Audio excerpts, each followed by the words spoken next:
اللہ تعالیٰ نے جتنے انسانی رشتے بنائے ہیں، ماں باپ، بہن بھائی، چاچے تائے، دادا دادی، نانا نانی، ساس سسر، خالہ بھانجا بھتیجا، پھوپھی پھوپھا، یہ جتنے اللہ نے رشتے بنائے ہیں، ان میں سب سے اہم رشتہ خامند اور بیوی ہے۔ سب سے اہم رشتہ خامند اور بیوی ہے۔ سب سے قریب ترین رشتہ خامند اور بیوی۔ لباس سے زیادہ کوئی چیز میرے قریب ہے؟ آپ کے قریب لباس سے زیادہ کوئی چیز قریب ہے؟ بولو۔ تو اللہ تعالیٰ کہہ رہا ہے کہ میری بیوی میرا لباس ہے، اور میری بیوی سے کہہ رہا ہے کہ تیرا خامن تیرا لباس۔ تو میں سے مراد سب شادی شدہ، جتنے شادی شدہ لوگ ہیں، تو میں بھی کون ہے شادی شدہ طلبہ میں؟ ماشاءاللہ کافی بابرکت مجمع ہے۔ ہاں اچھا، تو اللہ تم سے کہہ رہا ہے تمہاری بیوی تمہارا لباس ہے۔ سب سے قریب شادی کے بعد قریب ترین رشتہ لفظ لباس بتا رہا ہے بیوی ہے۔ قریب ترین رشتہ بیوی ہے، اور جو قریب ترین ہوتا ہے وہ پہلے ہوتا ہے، اس کا حق پہلے آ جاتا ہے، قریب ہو گیا۔ اور کل میں نے کہا تھا کہ لباس اور میرے درمیان کوئی چیز حائل نہیں ہے۔ اس سے میں نے وہ ایک حدیث کو اس کے ساتھ جوڑا تھا جو آپ نے حضرت فاطمہ رضی اللہ تعالیٰ عنہ سے فرمایا تھا کہ جسے میں پسند کروں اسے تو پسند نہیں کرے۔ تو چپ کر کے واپس چلی گئیں اور اپنی اور بیگمات رسول سے فرمایا کہ بھائی آپ جانو اور آپ کا مسئلہ، میں اب اس میں نہیں پڑتی۔ تو یہ رشتہ سب سے قریب ہو جاتا ہے، اس سے قریب اور کوئی رشتہ نہیں ہے۔ جب یہ سب سے زیادہ قریب ہے تو اس کے حقوق بھی سب سے پہلے ہوں، اس کا حق بھی سب سے پہلے ہوگا، اس کا خیال بھی سب سے پہلے ہوگا۔ ہمارا جوائنٹ فیملی سسٹم ہے۔ میں کوئی بچیوں کو ساس سسر کے خلاف نہیں بھڑکا رہا، جو سسرال میں زیادتی ہو رہی ہے میں اس کے ازالہ کی کوشش کر رہا ہوں۔ آنے والی بچی اپنے ماں باپ کو چھوڑ کر آئی ہے، اب وہ اپنے خامند کے ماں باپ کو اپنا ماں باپ بنا لے تو اس کی سعادت ہے، اور بچے کے ماں باپ نے اپنی بیٹیوں کو آگے روانہ کر دیا ہے، وہ اس آنے والی بہو کو اپنی بیٹی بنا لیں تو کتنا خوبصورت ہو جائے گا یہ نظام۔ لیکن تربیت بھی نہیں ہے اور سیرت بھی سامنے نہیں ہے۔ مجھے حدیث یاد آ گئی، میرے نبی نے فرمایا یہ جو میرے انصار مدینہ ہیں، سنو بڑی عجیب حدیث ہے، یہ جو میرے انصار مدینہ ہیں یہ اتنے اچھے ہیں، ان کے گھر کسی کی بیٹی جب شادی ہو کے آتی ہے تو اسے یہ احساس ہی نہیں ہوتا میں سسرال میں ہوں یا ماں باپ کے پاس ہوں۔ یہ میں چاہتا ہوں، یہ میری تشریح میں کوئی کمی زیادتی ہو جاتی ہوگی، کوئی سائڈ زیادہ بیان ہو جاتی ہے، کوئی کم ہو جاتی ہے، لیکن میں یہ چاہتا ہوں۔ یہ حدیث مجھے اللہ نے ابھی یاد دلوائی ہے، حیات الصحابہ میں ہے، جلد اول میں ہے، کہ آپ نے فرمایا کہ یہ جو میرے انصار، میں دوبارہ کہہ رہا ہوں، یہ جو میرے انصار مدینہ ہیں یہ اتنے قابل تعریف ہیں کہ ان کے گھر جب کسی کی ڈولی اترتی ہے تو اس آنے والی بچی کو یہ احساس نہیں ہوتا کہ میں اپنے گھر میں ہوں یا سسرال کے گھر میں۔ میرے عزیزو، کم از کم تم جو میری اولاد ہو، تم میری روحانی اولاد ہو، تم تو میری بات کو آگے چلاؤ کہ تم اپنے گھر کو، اپنی بیوی کو اس طرح رکھو، اپنے ماں باپ کو بھی اس پہ تیار کرو، اپنی بہنوں کو اس پہ تیار کرو۔ ایک رخ تنقید دی، اے کر دی بھائی، اے کر دی بھائی، یہ سارا یہ میرا ماحول ہے۔ پتہ اٹھیندی کی میں، باندھی کی میں، ٹردی کی میں، یہاں تک یہ ساری کانوں سنی باتیں۔ تو بچے کے ماں باپ کہیں ہماری بیٹیوں کی تو شادی ہو گئی، اللہ نے ہمیں بیٹی دے دی ہے، اب ہم اس کو بیٹی بنا کے رکھیں گے، اور آنے والی کہے کہ میرے ماں باپ کو تو میں نے چھوڑ دیا، اب میرے خامند کے ماں باپ میرے ماں باپ ہیں، میں نے ان کے پاؤں دھو کے پینے ہیں، تو خود اپنی خوشی سے سارے گھر کی خدمت کرے، کون روکتا ہے؟ لیکن جو ہمارا ایک جابرانہ ماحول ہے، اس نے اس رشتے کو توڑ کے رکھ دیا ہے۔ یہ جو آنے والی لڑکی ہے، اس کے ذمہ ہے نسل تیار کرنا، نسل۔ میری بہو سے میری نسل چلے گی اور میں اسی پر جوتا اٹھا کے کھڑا ہوں، کتنی بڑی زیادتی۔ ماں یہ نہیں سوچتی کہ میری نسل جو چلے گی اس لڑکی سے چلے گی۔ اب ساس اگر یوں سوچے کہ میری نسل اس سے چلے گی، سسر یوں سوچے میری نسل اس سے چلے گی، خامند یوں سوچے یہ میری نسل اس سے چلے گی، خامند کی بہنیں یوں سوچے ہمارے بھائی کی، ہمارے باپ کی نسل اس سے چلے گی، تو ہم اس کو عزت دیں، محبت دیں، پیار دیں۔ تو وہ پاگل ہے جو تمہیں کاٹ کھائے گی یا تم سے لڑے گی؟ اس کو تانے اتنے ملتے ہیں، ذلت اتنی ملتی ہے۔ اور میں نے جیسے کہا لباس سب سے قریب ہے، تو اس کے بعد بیوی کا حق سب سے پہلے آ جاتا ہے۔ ماں باپ کی طرف سے زیادتی آئے تو تمہارے ذمہ ہے اپنی بیوی کو بچاؤ، اللہ کے واسطے اپنی بیویوں کی حفاظت کرو۔ ہاں تمہاری بیوی کی طرف سے زیادتی آئے تو اللہ کے واسطے ماں باپ کی حفاظت کرو۔ تو اس کا مطلب یہ نہیں کہ تم ڈنڈا اٹھا لو، اپنے اخلاق ایسے بناؤ، سپرنگ بن جاؤ، سپرنگ جو فریشر سے کو قبول کر کے دب کر کے نیچے چلا جاتا ہے۔ نیچے جانے میں جڑ جانے کا نظام چھپا ہوا ہے کہ جھک جاؤ، ماں باپ ناراض ہو ان کے پاؤں پکڑ لو، بیوی ناراض ہو اس کے پاؤں پکڑ لو۔ ذلت میں عزت چھپی ہوئی ہے، ساری زندگی کا تجربہ بتا رہا ہوں۔ ذلت اللہ کی رضا کے لیے ذلت اٹھانے میں عزت چھپی ہوئی ہے۔ ہن لباس لکم، کتنا ہی مجھے غصہ چڑھا ہو میں اپنے کپڑے پھاڑوں گا، مجھے غصہ آ گیا میں نے اپنے کرتے پھاڑنے، جو کسی یہ پاگل تو کرے گا، سمجھدار دوئے دا کرتا پاڑے گا، اپنا نہیں پاڑے گا۔ اب مجھے بیوی پہ غصہ چڑھ گیا تو میرا لباس ہے، اس کو تار تار کر دوں، گالیاں دوں، تھپڑ ماروں، تو ایسے جیسے میں اپنے کرتے کو پھاڑ رہا اور اپنے کرتے کو تار تار کر رہا۔ بیوی کو غصہ چڑھے تو وہ اپنے کپڑے پھاڑتی ہے۔ کپڑوں کے لیے کتنے حفاظتی نظام ہیں، الماریاں بنی ہوئی ہیں اور ہینگر بنے ہوئے ہیں، کریز خراب نہ ہو۔ ہم کھاتے ہوئے کیا کرتے ہیں، آگے اگر کپڑے نئے پہنے ہوں تو آستینیں چڑھا لیتے ہیں کہ کہیں کوئی شوربہ کچھ سالن ادھر نہ لگ جائے، ادھر نہ لگ جائے۔ میں جب بھی بیٹھتا ہوں تو میری بیوی کہتی ہے آستینیں چڑھاؤ، آستینیں چڑھاؤ، لگ نہ جائے۔ اور آگے ہم کیا کرتے ہیں، تولیہ رکھتے ہیں، نیپکن رکھتے ہیں، رومال رکھتے ہیں۔ بڑے بڑے ہوٹلوں میں جاؤ تو پہلے وہ ساتھ رکھا ہوتا ہے کہ کوئی کھانے کا ذرہ گرے، سالن کا کوئی قطرہ گرے تو آپ کے کپڑے خراب نہ ہوں۔ ہم کیچڑ میں جا رہے ہوں تو ہم اپنے پاؤں گندے کر لیتے ہیں، کپڑے گندے نہیں ہونے دیتے۔ اپنے شلوار اوپر کر لیتے ہیں، پتلون اوپر کر لیتے ہیں، پاجامہ اوپر کر لیتے ہیں۔ تو جب کہیں سے کوئی آنے لگے ایسی ناگواریاں تو اپنے اوپر لے لو، بیوی پہ نہ آنے دو۔ ہم کپڑا بچاتے ہیں یا پاؤں بچاتے ہیں؟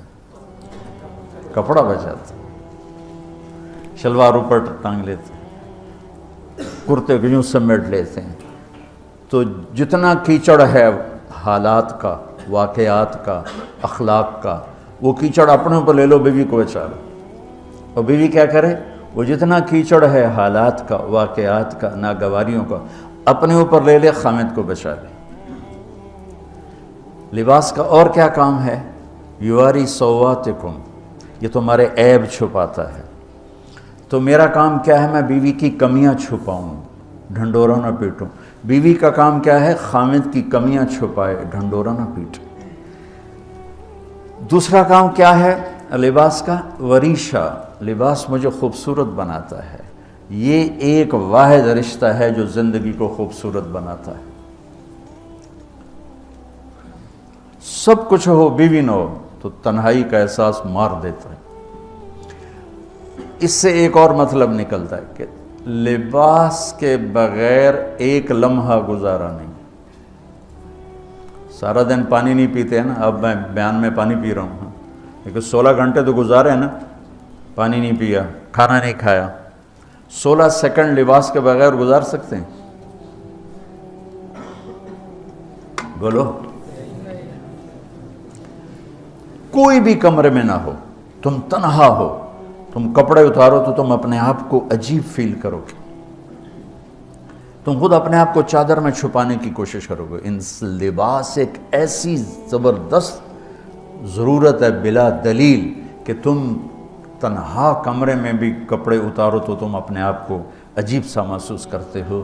اس سے پتہ چلا کہ بیوی کے بغیر کوئی زندگی نہیں ہے اور خامد کے بغیر عورت کی کوئی زندگی نہیں ہے۔ یہ ہمارا بدبخت معاشرہ ہندی کہ کسی بچی کو طلاق ہو جائے وہ گل سڑ کے مر جاتی، اس کی شادی نہیں ہوتی۔ کوئی جوان بچی بیوہ ہو جائے وہ سسک کے مر جاتی، اس کی شادی نہیں ہوتی۔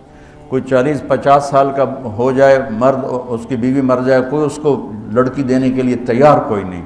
اور لباس کا لفظ بتاتا ہے کہ شادی کے بغیر انسان ننگا ہے، اور ننگے انسان کا کوئی کہیں بھی گزارا نہیں ہے۔ لفظ لباس بتاتا ہے کہ ہم اس چیز کو رواج دیں کہ شادیاں ہوں، بیوہ کی شادی ہو، مطلقہ کی شادی ہو، کوئی کس کی بیوی مر جاتی ہے۔ حضرت ابن مسعود کا فرمان ہے اگر میری موت میں 10 دن باقی ہوں تو بھی میں شادی کر لوں گا اگر میری بیوی مر جائے تو۔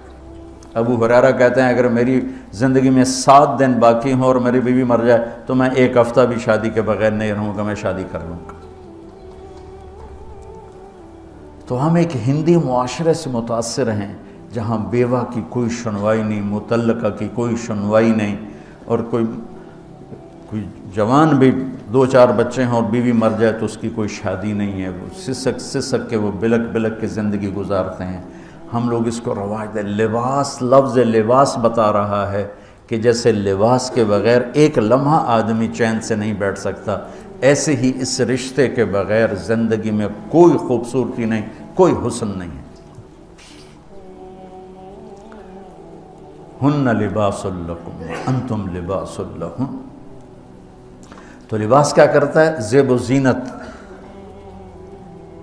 لباس کیا کرتا ہے؟ عیب چھپاتا ہے۔ لباس کیا کرتا ہے؟ خوبصورت بناتا ہے۔ تو اس رشتے کو خوبصورت بنانا ہے، بیوی خامند کے لیے، خامند بیوی کے لیے۔ کس طرح یہ رشتہ خوبصورت بنے گا؟ اچھے اخلاق کے ساتھ، اچھے اخلاق کے ساتھ۔ اگر گھر والوں کے اخلاق اچھے ہوں اور بچی ساس سسر کو ماں باپ بنا لے، ساس سسر بچی کو ماں باپ بنا لے، خامند بیوی کو ہتھیلی کا چھالا بنا لے، بیوی خامند کو ہتھیلی کا چھالا بنا لے۔ میں قربان جاؤں اپنے نبی پر، ساری کائنات کو نور ایمان دینے والی ہستی، اور حضرت عائشہ رضی اللہ عنہ کو لقمے بنا کے کھلا رہے ہیں۔ کمال۔ حضرت عائشہ رضی اللہ تعالیٰ عنہ وہ بڑی بڑی بوٹیاں ہوتی تھیں نا، وہ اٹھا کے ایسے نوچتیں اور پھر رکھ دیتیں، روٹی کا ٹکڑا اٹھاتی۔ میرے نبی وہی بوٹی اٹھاتے جہاں حضرت عائشہ نے نوچا ہوتا تھا، وہیں دکھا کے کرتے تھے، ان کی محبت کو لینے کے لیے اور ہمیں سکھانے کے۔ حضرت عائشہ گلاس اٹھاتی، وہ بڑے بڑے ہوتے تھے، اب تو یہ چھوٹے چھوٹے گلاس ہیں۔ بخل کا زمانہ آ گیا، پانی بھی تھوڑا دیں دیں۔ ہمارے دیہات کا کلچر تھا، اب تو مٹ گیا ہے، مہمان ہی کوئی نہیں ہوتے۔ جب کچی سڑکیں ہوتی تھیں اور ذرائع نہیں تھے تو بہت سے مسافر ہمارے ڈیروں میں آ کے رات گزارتے تھے، ہماری پہچان والے نہیں، اجنبی راہگیر، اور کوئی پہچان والے بھی، لیکن جو بھی تھے، کوئی اپنے ہیں، پہچان والے ہیں، دوست ہیں، مسافر راہگیر ہیں، ان کو رات کو کھانے کے بعد دودھ پلانا یہ ہماری تہذیب تھی کہ جتنے بھی ہیں دیرے میں 15 ہیں، 20 ہیں، 1 ہے، جاؤ بھائی روٹی کھا لی، ہاں دودھ پلاؤ سارے ہیں۔ جانور بہت زیادہ ہوتے تھے، کھیتی باڑی کم ہوتی تھی، دودھ وافر ہوتا تھا۔ وہ گلاس اتنے بڑے بڑے ہوتے تھے، 3-3 پاؤ کا گلاس ہوتا تھا۔ تو ایک ہمارے دادے کے زمانے کا نا چاچا لال سنپال، وہ آ گیا دیرے میں، نوکر گیا دودھ پلانے، تو تو گلاس کو دیکھ کے نوکر سے کہندا پتر میں نہیں پیندا. اس کہا چاچا کیوں نہیں پینا؟ اس کہا دو تو ود پیواں تو بے غیرت بنا تے دو تے میرا گزارا نہیں جاتا. میں نہیں پیندا. تو حضرت عائشہ رضی اللہ تعالیٰ عنہ گلاس اٹھاتی اور یہ پیا، یہ رکھا. میرے نبی اٹھاتے اور جہاں حضرت عائشہ کے ہونٹ لگے ہوتے تھے وہاں ہونٹ رکھ کے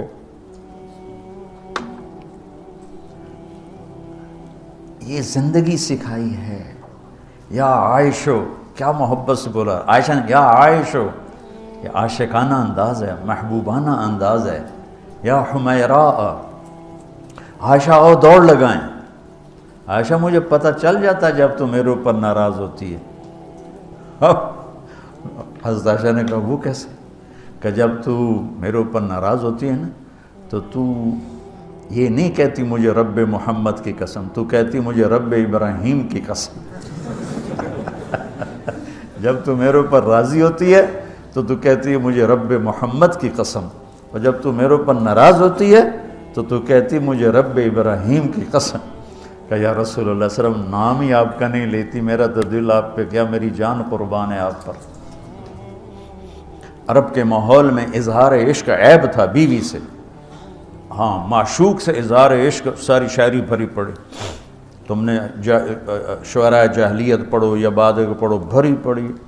وَهَلْ تَبْكِينَ لَيْلَا إِذَا مِتُّ قَبْلَهَا وَقَامَ عَلَى قَبْرِ النِّسَاءُ النَّوَائِحُ لَيْلًا كَمَا لَوْ أَصَابَ الْمَوْتُ لَيْلًا بَكَيْتُهَا وَجَادَ لَهَا دَمْعًا مِنَ الْعَيْنِ الصَّافِحُ وَأَغْبِطُ مِنْ لَيْلًا بِمَا لَا أَنَالُهُ بَلَا كُلُّ مَا قَرَّتْ بِهِ الْعَيْنُ طَائِعُ وَلَوْ أَنَّ لَيْلًا. دیکھو لیلہ لیلہ لیلہ، چار شعر ہیں لیلہ، ہر شعر میں لیلہ. وَلَوْ أَنَّ لَيْلَ الْأُخَيْلِيَّةَ سَلَّمَتْ عَلَيَّ وَدُونِي جَنْدَلٌ وَصَفَائِحُ لَسَلَّمْتُ تَسْلِيمَ الْبَشَاشَةِ أَوْ زَقَى إِلَيْهَا صَدًا مِنْ جَانِبِ الْقَبْرِ سَائِحُ. وہ بڑے زور شور سے لیلہ لیلہ لیلہ اپنے اشعار میں کہہ رہا ہے. لیکن بیوی سے اظہار عشق عیب، موت. اس ماحول میں جس میں بیوی سے اظہار عشق ایک عیب تھا اور معشوق سے اظہار عشق شاعری بھری پڑی. ترکت ہوا لیلا وسعد بمعزل، کیا کیا خوبصورت شاعری ہے. بے بالشموس الجانحات غواربا اللہ بساط من الحریر جلاببا حاولنا تفدیتی وخفنا مراقبا فوضعنا ایدیہن فوق ترائب.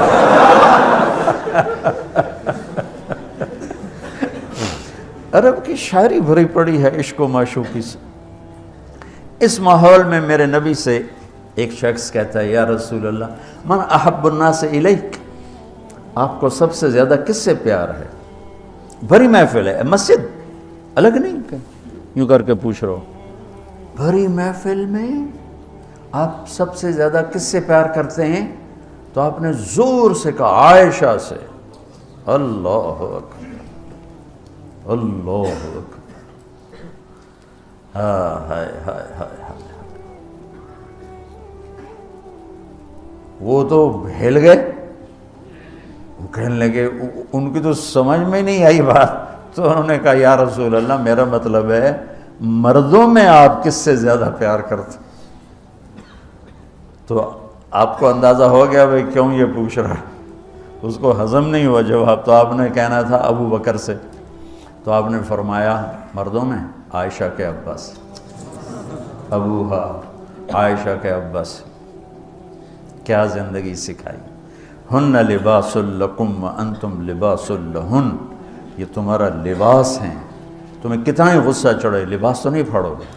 تمہیں غصہ چڑھے بیوی کو بے عزت نہ کرو. بیوی کو غصہ چڑھے تو کرتا پھاڑے گی، اپنا دوپٹے کو آگ میں ڈالے گی نہیں، اس کو بچائے گی. صرف پاگل یہ کام کرتا ہے. اسی ایک لفظ لباس کے اندر زندگی گزارنے کا پورا طریقہ موجود ہے.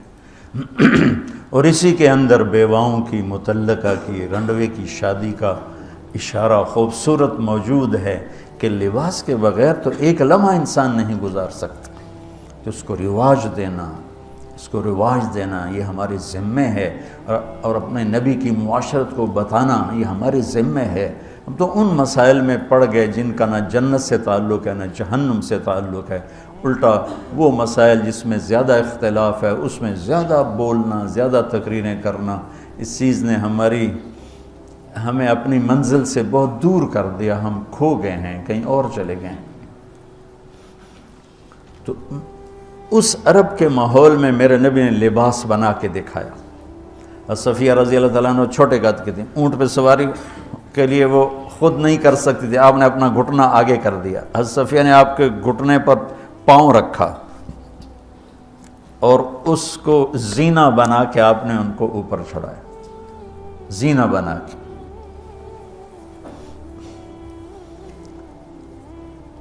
جہاد کے سفر سے واپسی ہو رہی ہے، سب صحابہ سے کہا آگے نکل جاؤ، سب آگے نکل گئے، اتنا نکلے کہ غائب ہو گئے، نظر نہیں آ رہے۔ تو آپ نے کہا عائشہ دوڑ لگائیں، اللہ، عائشہ دوڑ لگائیں، ہم نے کہا جی لگائیں۔ تو حضرت عائشہ فرماتی ہیں میں نے دوڑ لگائی، میں آگے نکل گئی، آپ پیچھے رہ گئے۔ کچھ سال گزر گئے، جہاد کے سفر سے واپسی ہو رہی، آپ نے کہا عائشہ دوڑ لگائیں، میں نے کہا جی لگائیں۔ ہم نے کہا چلو بھائی آگے چلے جاؤ، سب آگے چلے گئے، غائب ہو گئے۔ تو کہنے لگے میں نے دوڑ لگائی، میں موٹی ہو گئی تھی، میں پیچھے رہ گئی، آپ آگے نکل گئے۔ تو آپ نے کہا ہاذہ بتلک، اب ہمارا تیرا حساب برابر ہو گیا۔ آپ بچوں زندگی تو پڑھو کہ تمہارے نبی نے کیا خوبصورت زندگی گزاری ہے۔ ایک صحابی کہتے ہیں دائم الفکر متواصل الاحزان، کیسے تھے ہمارے نبی؟ تو وہ جواب دیتے ہیں بڑے غمگین، بڑے فکر مند۔ ٹھیک ہو، یہی سوال ایک شخص حضرت عائشہ سے کرتا ہے کیسے تھے ہمارے نبی؟ کہتی ہیں کان ضحاکن بسامن، بڑے ہنسنے والے، بڑے مسکرانے والے۔ ایک کہہ رہا ہے بڑے غمگین، بڑے فکر والے، ایک کہہ رہی ہیں بڑے ہنسنے والے، بڑے مسکرانے والے۔ یہ فرق کیوں ہے؟ ایک نے دیکھا ہے مسجد کے ماحول میں، وہاں نبوت کی ذمہ داری مقدم ہے، اور اس کا احساس آپ پر وزن ڈال رہا ہے۔ اما عائشہ نے دیکھا مسکراتا ہنستا، کہاں؟ گھر میں۔ گھر میں آپ مسکرانے والے ہیں، آپ ہنسنے والے ہیں، اور نبوت کی ذمہ داری ہے، درد بھی ہے، لیکن اس کو اندر چھپا لیا ہے۔ اب بیگم کو ہنس کے دکھا رہے ہیں، خوش ہو کے دکھا رہے ہیں، اور ان کے ساتھ لاڈ کر رہے ہیں، ان کے ساتھ پیار کر رہے ہیں۔ وہ جو حدیث ام زرع ہے شمائل ترمذی کی، کتنی لمبی چوڑی وہ لایانی کہانی ہے، اور آپ نے بیٹھ کے ساری سنی۔ آج کا تو کوئی بزرگ ہو تو کہتا ہو تو کیا لایانی شروع کر دی، اتنی دیر میں تو ذکر ہو سکتا تھا۔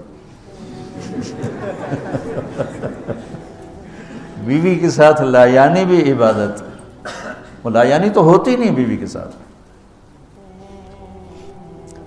جہاد کا سفر ہے، جہاد کا، اور سفر کے لیے تیاری کا اعلان اور کوچ کا اعلان۔ حضرت عائشہ اونٹنی پہ بیٹھیں، گلے میں دیکھا ہار کوئی نہیں، کہا یا رسول اللہ میں تو نہیں جاؤں کہ میرا ہار گم ہو گیا، میرا ہار پہلے ڈھونڈوائیں۔ سارے لشکر کو ہار پہ لگا دیا۔ آپ کہتے تیرا دماغ خراب ہے، میں جہاد میں ہوں، تیرے لاڈ اٹھاؤں اور تیرے ہار کے پیچھے میں سفر کینسل کروں؟ چلو چلو۔ آپ نے کہا چلو بھائی عائشہ کا ہار ڈھونڈو، سارے ہار ڈھونڈنے میں لگ گئے، سارے۔ یہ میں کہاں سے، کوئی میں فرضی قصے بیان کر رہا ہوں، گھڑ گھڑ کے بیان کر رہا ہوں؟ تمہیں اپنے حبیب کی سیرت سے اٹھا کے دے رہا ہوں۔ کوئی آپ کسی سیر پہ نہیں نکلے تھے کہ کوئی بات نہیں سفر کینسل کرو، جہاد کا سفر ہے، اور آپ کہہ رہے ہیں عائشہ کا ہار ڈھونڈو۔ آپ دیکھ رہے تھے کہ آگے عورتوں کے ساتھ کتنے کتنے ظلم ہوں گے۔ تم کو بھی سنو ان کی چیخیں اور آہیں جو میں سنتا ہوں، تمہارے کلیجے پھٹ جائیں کہ کس قدر ظلم ہے۔ اور تمہیں عجیب بات بتاؤں، یورپ میں نظر آتا ہے عورت بڑی آزاد ہے، یورپ کی عورت پر یہاں سے بھی زیادہ ظلم ہوتا، دیکھنے میں وہ آزاد نظر آتی، لیکن اوف اللہ اللہ۔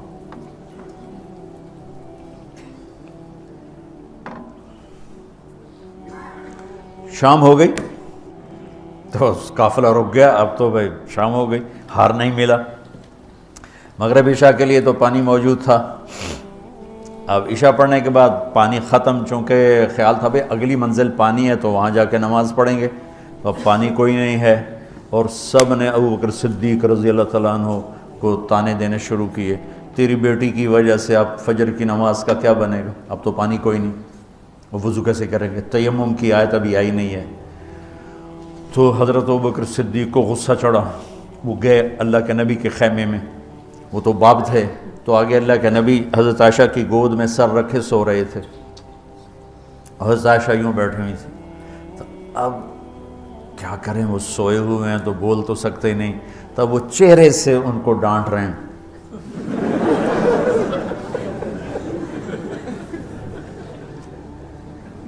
اور آگے بڑھ کے انگلی یہاں ماریں، ٹک یوں، وہ کہتی میں ایسے ہو گئی تاکہ انگلی کے درد سے میں یوں نہ ہوں کہیں اللہ کے نبی جاگ نہ پڑیں، تو ٹک ٹک ٹک ٹک، تیری وجہ سے آج سارے صحابہ تکلیف میں اور پانی کوئی نہیں ہے، گویا چہرے سے سارا کچھ کہہ رہے ہیں، یوں کر رہے ہیں، چہرے سے سارا کچھ بتا رہے ہیں، اور غصے میں باہر آ گئے۔ اللہ کے نبی کی آنکھ کھلی، پتہ چلا پانی کوئی نہیں، نماز کا ٹائم ہے، اللہ نے کہا چلو فتیمموا صعیدا طیبا، چلو بھائی مٹی سے تیمم کرو، ہم نے تمہیں پانی سے بھی بے نیاز کر دیا۔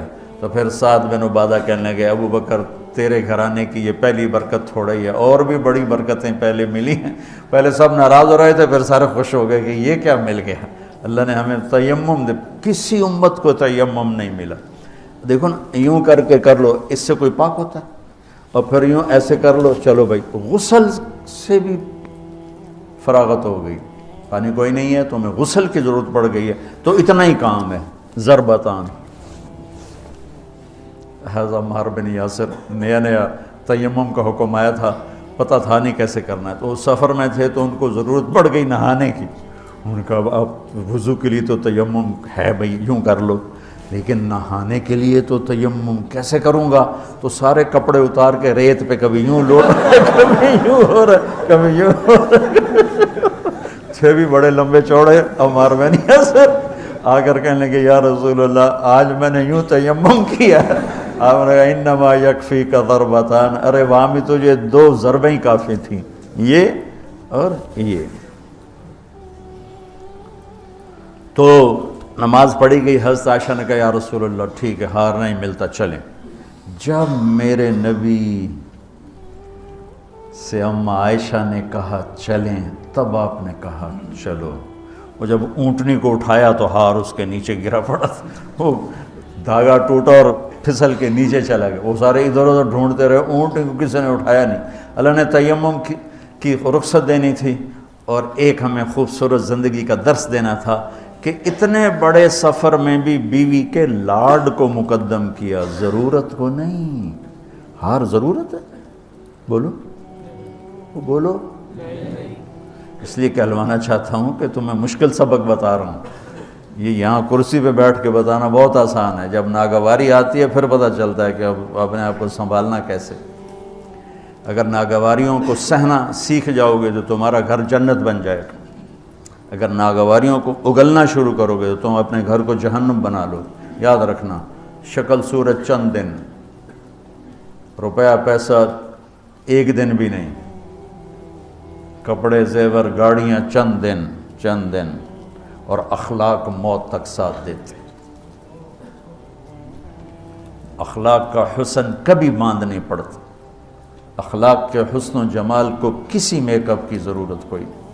بمکارم الاخلاق کن متخلقا لیفوها ثناء جدک العطر الثنی فاصدق صدیقک ان صدقت صداقتا فادفع عدوک باللتی فاذا الذی۔ ضمیری کہتے ہیں کہ ایسے اخلاق بنا کہ تم مشک کی طرح مہکے، دوست کو دوست بن کے دکھا، اور فادفع عدوک باللتی فاذا الذی، یہ مصر آپ کی فصاحت پر پتہ بتاتا ہے کہ کیا کمال سے آیت کو اس مصرے میں فٹ کیا۔ فادفع عدوک باللتی فاذا الذی، ادفع باللتی ہی احسن فاذا الذی بینک وبینہ عداوۃ کانہ ولی فادفع عدوک باللتی فاذا الذی.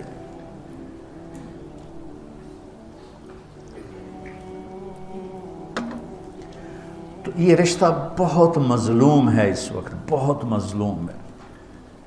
بے شک کہیں آنے والی لڑکی ایسی بے وقوف ہوتی ہے کہ تہس نہس کر دیتی. لڑکی کے ماں باپ اتنے بے وقوف ہوتے ہیں کہ بچی کو دینے کے بعد بھی اپنے کنٹرول میں رکھتے ہیں. وہ بیچاری نہ ادھر کی ہوتی ہے نہ ادھر کی ہوتی ہے. کہتے میں تینوں پالے ہے تو میری مننی ہے کہ اپنے خامندی مننی ہے. حالانکہ جب قبول کیا کا لفظ کہہ دیا، اب سب سے بڑا حق خامند کا ہے. جب لڑکے نے کہہ دیا قبول کیا تو سب سے بڑا حق اب بیوی کا ہے. میرے نبی نے اس رشتے کو خوبصورت کر کے دکھایا، حسین کر کے دکھایا، اور اس وقت سارے ملک میں ایک آگ لگی ہوئی ہے اور اس کے پیچھے اور کوئی بڑے اسباب نہیں، صرف بد اخلاقی ہے، صرف بد اخلاقی. اس ایک آیت کو بچوں ذہن میں، ہن لباس لکم، میری بیوی میرا لباس ہے. جتنی میں لباس کی حفاظت کرتا ہوں اتنا میں اس رشتے کی حفاظت کر لوں میرا گھر آباد ہو جائے. میرا خامند میرا لباس ہے، میں جتنا اپنے لباس کی حفاظت کرتی ہوں اتنی اپنے خامند کی حفاظت کر لوں میرا گھر آباد ہو جائے. تو یہ بہت خوبصورت تشبیہ ہے، بہت خوبصورت تعبیر ہے جو میرے رب یہاں لے کر آئے ہیں، اور زندگی گزارنے کا طریقہ. اور دوسری بات دیکھو، اللہ اس آیت کو لائے ہیں روزے کے فرض میں. یہ ابھی بات سمجھ میں آئی ہے.